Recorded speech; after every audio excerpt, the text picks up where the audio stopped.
Well, we're on day 21, and I'm home. Actually, I got home on day 20. Last night, Saturday night, don't have my watch, but I think I got home at like 10:30, something like that. 10 o'clock. Actually, we're closer to 10 o'clock. I rolled in. Yesterday was a 459-mile day, and the day before that, going into Virginia, was a 516-mile day. And the day before that was the 1,000-miler, 1,014. Last couple days have been a blur. I haven't put anything up in a couple of days. And if you're watching this, you'll probably realize that I had put it up. I'll put everything in order. Once I got to Austin and took stock of what was going on with the bike and what was going on with me, I decided I'm just pushing. I'm just going to push as much as I can physically take. And I only had that one stop in Virginia. I wanted to see a good friend of mine, and it was good to visit and see her and her family. But then it was push on again. So I'm home. Learned a lot. Met a lot of great people. Hopefully I'll keep in touch with everybody. People keep in touch with me. I'm still going to make videos. Don't know how much of the KLR you're going to see. You got to take stock of the KLR. But all that aside, the trip was about Fisher House. If you can see it, I don't know how the camera. Team Fisher House. Trying to get some awareness out there about the need for the Fisher Houses on the VA campuses and at all the military hospitals we can get, because the men and women in our armed services need the support when they come back in that specific time. They're hurt, they're scared, their families are hurting, and they're scared, and sometimes our government doesn't take as good a stock and care of them as they should, and the Fisher House can help that. So go to my webpage, my homepage, channel page, click on that donate site. If you can donate, please do. If you can't, that's awesome, that's fine too. Just pass it along. I'd like to reach my goal before the end of the summer of $2,500. To be honest with you, I don't know where I'm at right now. I don't think I'm at that goal. I think I'm only at about 1,000 and change. So do that for me if you can. Keep watching for my videos. There'll be a little bit different content. I may do some more riding stuff, but I'll just do some different stuff. Thank you for everybody who commented and subscribed. You know, the older subscribers that have been with me from the beginning, the new ones that I've picked up along the way, I appreciate you coming for the ride. I know the last couple of days have been boring, but what are you going to do? My body, I'm wiped out, dude. If you're going to plan a ride, understand that as good a shape as you can get in for that ride, do that. Just get in good shape. I got in decent shape, but take the right gear. I took the right gear. I think I did all right. This custom seat, this awesome custom seat, the designer should be shot. Oh, that was me. I did that seat. It was great up until Austin. The 1,000 miles killed me, and then I couldn't. I'm still having a hard time recovering from that.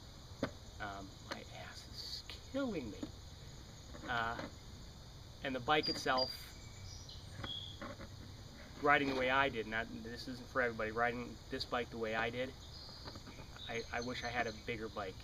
Bigger CC wise, for power, bigger overall, because my biggest challenge throughout the whole ride was riding in heavy wind and rain with the trucks. The trucks, when I came into Kingston, Tennessee, after doing my 1,000-mile, I was lucky I got in there because it was bad storm, but that wasn't the worst of it. It was all downgrade with huge tandem semis passing by and almost blowing me off. That was tough. I think the bike's a little light to be doing that kind of riding, but that's my fault. I chose the bike, and I still like the bike, but you got to change the style of riding for that. Just thank you. Thank you for putting up with my crappy editing. Well, there's no editing. I just put this up raw. My horrible camera angles and my lack of vocabulary when I was trying to describe things with that just blew me away. So, I'm home. Thank you for watching the trip. keep an eye out for whatever videos I put up. It's going to be a couple of days, and it's not going to be on this bike for a while. This is going to be the last time I'm sitting on this bike for at least a week. I got to tear it down. I got to put new tires. I want to show you the tires. Hang on. Hopefully you can see. Well, maybe not. Light's not good. This is the Kenda 760. It held up really well, but it's like a slick. Like there's no separation in the back tread like there was.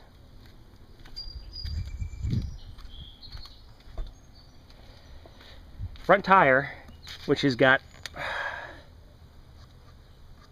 oh my gosh, it's got 7,000 and change from this trip, and it's got another 2,000 or 3,000 from another trip, and then another 2,000 just from riding around.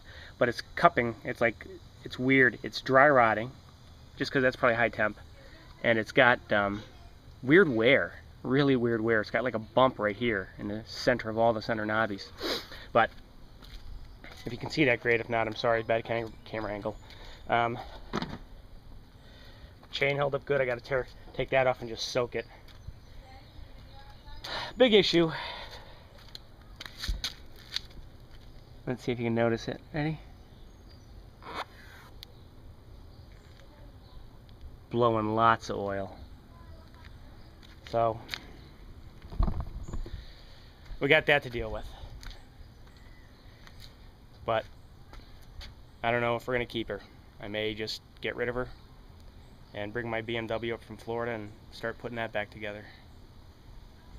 Because as much as I like this bike, I need bigger because I want to ride like I did on the trip.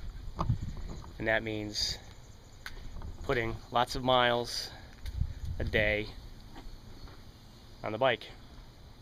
We'll see. I don't know. I'm home and I'm not making any rash decisions until I recover for a couple of days. So that's it. It's Byers M66. I'm off the road. And I appreciate everybody's support.